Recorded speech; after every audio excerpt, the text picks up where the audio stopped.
Alright, what's going on everybody? Welcome back to another video here on the channel, and today we're going to be taking a look at one of the dumbest scams I probably have ever seen. Now you thought that like Hawk coin and stuff like that was just completely beyond the realm of comprehension, but this one is just like, I can't imagine how many red flags, how many warning signs that you have to just completely ignore, not even like consider for something like this to happen. And the most wild part about it, according to the story here, is this isn't something that happened to like a 14-year-old online, somebody you would think like, well, they probably can't actually think about the complications of this. They can't really understand what's going on. This was a 45, 48 something year old woman who completely ruined her life over something that I figure a kindergartner could probably break down, right? So apparently there's this Netflix show. I've never seen it. It's called Virgin River. So I don't know if there's any Virgin River super fans out there, any fucking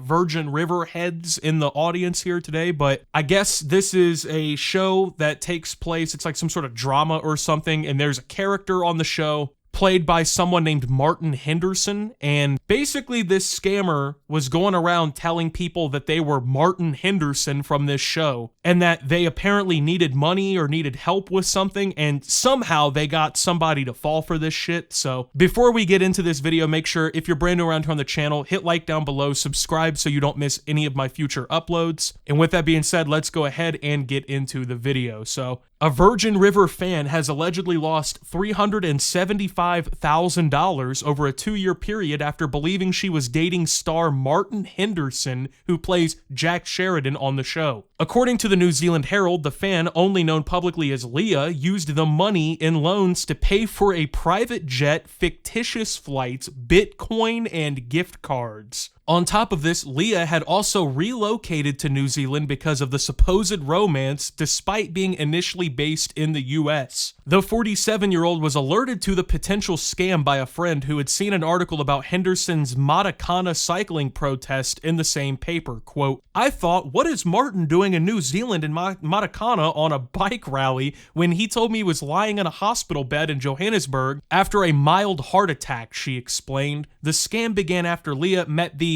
alleged Henderson on a Virgin River Facebook fan page, with the scammer posing as both Henderson and his agent. The star had been seen on Netflix as recently as Virgin River Season 6, which aired in late December. So, like I said, this is just one of those stories where you just have to wonder if the person who fell for it has literally any brain in their head. I mean, are you running off of just like basically reactions? Are you reacting to stimuli like your entire way through life? I don't know. How does it get this bad? So $375,000 lost in 2 years on a private jet, apparently fictitious flights. I don't understand that one at all. Bitcoin, like what the fuck? Who in their right mind thinks, okay, so this Netflix superstar that I'm supposedly dating after meeting in a Facebook fan page needs me, little old Leah, who works at fucking Popeyes or whatever, right, to send money for Bitcoin? Like, who in their right mind is like, yeah, that adds up. That makes a lot of sense. Hey, by the way, guys,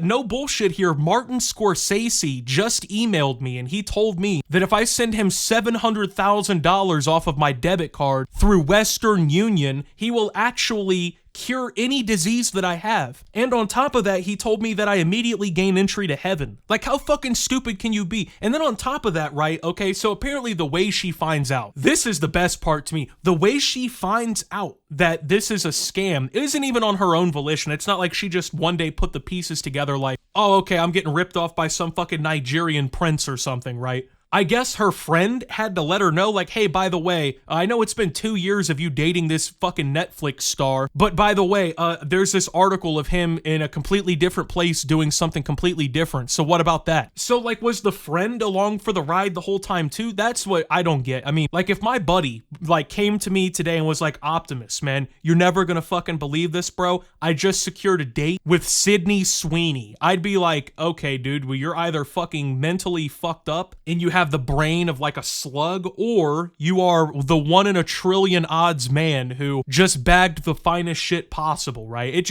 It's an inconceivable possibility for the average person to date like a celebrity or an actor, whatever, right? You would think that these two, like if you're dating somebody, right, you meet up. I mean, even if you're doing like a long distance or like the e-dating shit that people do, I don't really get that whole thing, but you know, people find ways to make it work, I assume. You usually hear about these people like meeting up at some point, especially within like 2 years. That's not a couple of days or like a week, you know, this is like a pretty long-term relationship at that point. You would think that it's like, hey, so we've been dating for a year and a half, maybe we could meet? Maybe we could fuck, something like that, right? But no, apparently the guy asking you to pay for private jets, Bitcoin, probably new fucking underwear, whatever, right? Apparently he just doesn't want to link up with her within 2 years, and there's no red flags there at all. No red flags at all that the guy who is in a relationship for 2 years has not once asked you to have sex or meet up with him or anything. You know, a lot of guys do that. Lots of guys get in relationships and they don't fuck for 2 whole years. That just, you know, everybody does that. That's what everybody's up to these days. So on top of all of it, she was dumb enough to move across the entire planet. Like not even, oh, I moved a town over. She moved from the United States all the way to New Zealand. So she literally went to the opposite end of the world and decided to stake up there for whatever reason. I assume whoever was lying to her and scamming her had her believing, oh, you know, I'm in New Zealand. Come live with me down here. It's going to be amazing. But the part I also really struggle to comprehend is it says that she was introduced over like this Facebook message group or whatever, and apparently the person like running this scam posed as 2 different people at the same time, one being the agent and then one just being the celeb himself. Once again, makes no fucking sense. Like, you had no like issue with the fact that the same account was basically cosplaying as 2 completely different fucking people to you. You didn't think maybe something was kind of weird about that? Like, oh, this guy texted me on the account is the agent and the celebrity at the same time. You didn't think maybe they had different phone numbers or something, 2 separate people? Like, actually, how fucking stupid can you be? And I'm not even trying to like really be that mean, but in an instance like this, you just gotta tell people what they don't want to hear. Like, how fucking stupid can you possibly be to fall for all of this? I mean, this is the type of shit you hear about like 87-year-old grandmas getting bankrupted over the phone because some fucking Indian guy or some dude in Botswana or fucking Croatia or somewhere tells them that they're Snoop Dogg and they have cancer and they need $1 million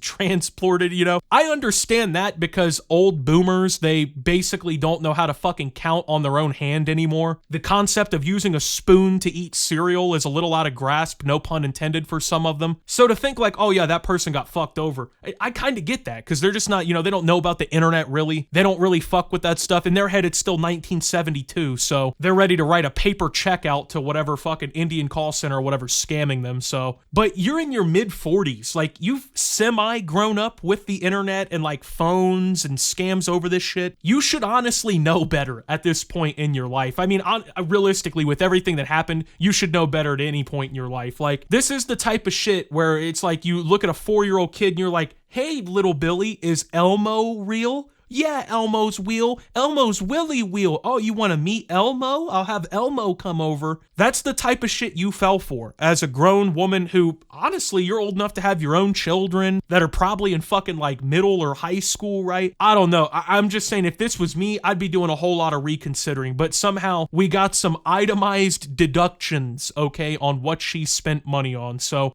quote, he told me he wanted to leave the acting world and live a quiet life in New Zealand with me. We planned marriage and 3 children, she added. What followed was $30,000 for a private jet out of South Africa, which was allegedly canceled after Martin was thrown in jail for breaking his contract. $10,000 for the prison bailout and $5,000 for a commercial flight after the release. A further $12,000 followed for gift cards, Bitcoin transfers of $5,000 at a time, and money to buy 25 MacBooks to set up a new business. I'm hitting myself in the fucking head right now. That's how stunned I am. You know how hard it is to make me hit my own scalp? She also paid to ship from New Zealand to China, allegedly containing, quote, work contracts, a diamond ring, Rolex watches, $148,000 in US cash, and a valuable Netflix-ready biography of Henderson's life. This was on top of $56,000 for fake invoices and $85,000 in loans on different Best Buy credit cards. When Lee said she was running out of money and could only pay for an economy seat, the alleged mild heart attack occurred.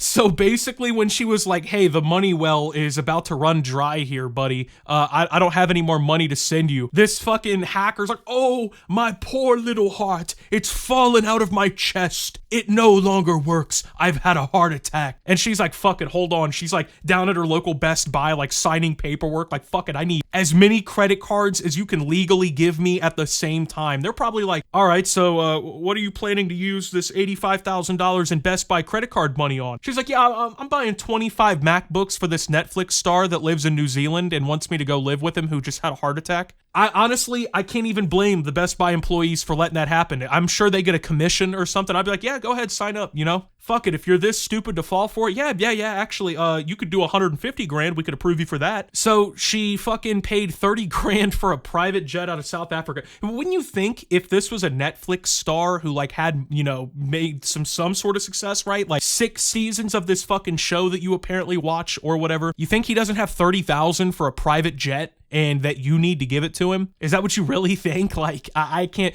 10 grand for a prison bailout because he was thrown in jail for breaking his contract, which I would assume would be a multi-million-dollar contract. And I would assume if he had some, first off, he's not even gonna get fucking arrested for that. But even if he was, like, wouldn't you think the bailout would be more than $10,000? Money to buy 25 MacBooks to set up a new business. I need to find somebody like this, bro. If there's anyone watching this video who is gullible enough to buy me 25 MacBooks so I can start a new business, please make sure to hit my contact email on my YouTube page, or like, you know, if you're a channel member, join the Discord and let me know. I need a new pay pig ready to start me a business, right? I need a 30 grand private jet. Yeah, I'm flying out of Columbus, Ohio. I want to go to Indianapolis, Indiana. I want to spend the fucking weekend there. By the way, could you buy me the porterhouse special from the room service at the hotel too? I just had a stroke. Now, I remember when I was like 7 years old, this has been a long time ago at this point, right? But I remember there used to be like the Nigerian prince email scams where it's like you'd get emailed by some random account and it'd be like, hey, this is a prince in Nigeria. We're really, really sick, but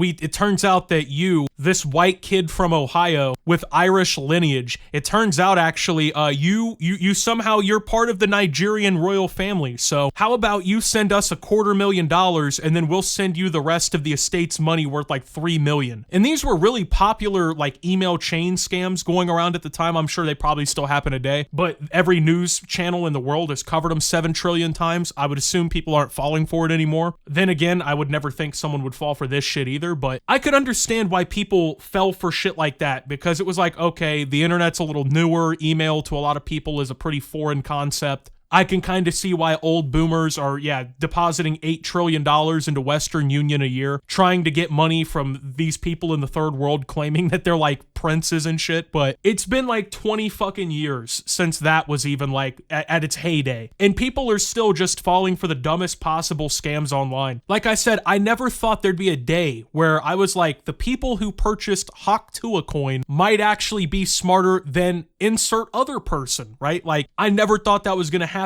but Leah, you have absolutely taken the cake for the dumbest person I've ever met. Congratulations, and sorry on pretty much losing everything. I mean, you gotta think, for the average person, especially in like their mid to late 40s, spending $375,000 fraudulently over the matter of 2 years, most of which was claimed through getting loans on Best Buy credit cards, shit like that, right? You gotta assume that just fucked your whole life up. Like, you are probably financially ruined until the day that you perish, and I don't know if there's any way to fix it. I don't know if like they forgive you for this. Who really knows? But anyway, with that being said, thank you guys for watching. If you did enjoy, make sure to leave a like, subscribe if you're brand new around here on the channel, follow me over on Twitter and Twitch at @SubToOptimus. Make sure to check out Shoptimus down below. Thank you to my Watch Optimus subscribers. Your support helps the channel tremendously. And until my next video, guys, this is Optimus, well, getting scammed by a Nigerian scam ring and signing out.